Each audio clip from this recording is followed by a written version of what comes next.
बुद्धि ईश्वर का दिया हुआ उपहार है। इसी से आज इंसान इतनी तरक्की कर पाया। अगर इसका इस्तेमाल ना किया होता तो इंसान की कोई पहचान ही ना होती। इंसान के पास सोचने समझने की शक्ति है और ये शक्ति ईश्वर ने दी है। तो क्या ईश्वर इसका इस्तेमाल करने से रोकेगा? उसी ने तो दिया है दिमाग, इस्तेमाल करने के लिए ही दिया है। वो क्यों रोकेगा? आज अगर इंसान इस दुनिया को देख पाया, समझ पाया, तभी तो ईश्वर से और ज़्यादा जुड़ पाया, उसके करीब जा सका, ये सोचकर कि क्या उत्तम से उत्तम चीज़ बनाई है उस मालिक ने।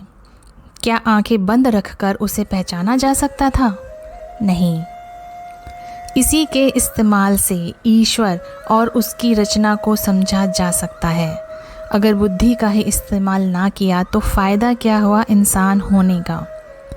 आज हम जानते हैं कि इस दुनिया में कुछ नियम हैं जिन पर ये दुनिया चलती है।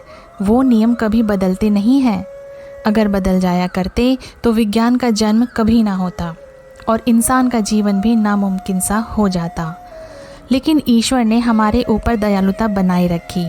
इन नियमों को कोई भी नहीं बदल सकता। पानी का फॉर्मूला अगर H2O है तो वो हमेशा यही रहेगा।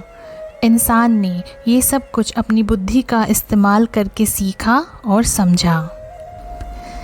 इसी से ये भी समझने की ज़रूरत है कि जो नियम ईश्वर ने इंसान के लिए बनाए हैं वो भी कभी नहीं बदल सकते। इस दुनिया में मौजूद हर चीज़ का एक नियम है और वो हमेशा उसी पर कायम रहती है। लेकिन इंसान को मर्ज़ी दी गई है, बस थोड़ी ही, चाहे तो माने चाहे ना माने। बाकी किसी के पास मर्ज़ी नहीं है, लेकिन मर्ज़ी के साथ साथ चेतावनी भी है।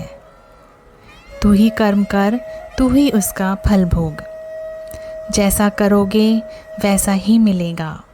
इस नियम को समझते हुए अपने कर्मों पर खास तौर से ध्यान देना ही आस्था है।